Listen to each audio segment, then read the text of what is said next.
বিশ্ববিদ্যালয়কে আমরা কেবল চাকরি উৎপাদনের ক্ষেত্র বানাতে পারি না। বিশ্ববিদ্যালয় হচ্ছে রিসার্চ ভিত্তিক, জ্ঞান ভিত্তিক এবং মুক্ত চিন্তার বিদ্যার স্থান। তাকে সেই পথটা বাতলে দেবে বিশ্ববিদ্যালয়ের শিক্ষা। সেই জন্যে লাইব্রেরিতে বেশি বই থাকে, শ্রেণীকক্ষে কম থাকে।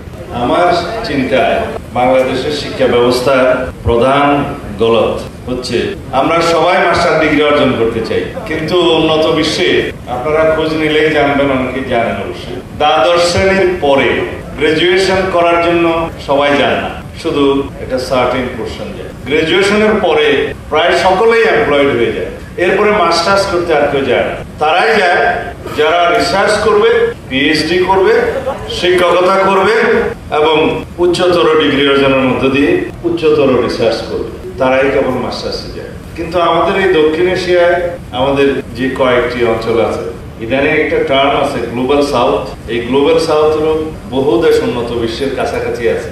সব জায়গায় আপনারা খেয়াল করলে দেখবেন যারা উন্নতির শিখরে উঠেছে তাদের মধ্যে মাস্টার ডিগ্রি করার প্রবণতা কম। তারাই করে যারা রিসার্চ করবে, শিক্ষকতা করবে, উচ্চতর জ্ঞান আহরণ করবে। এখন আমাদের সেই প্রথম গলতটা নিষ্পত্তি করতে হবে যদি আমরা এগোতে চাই।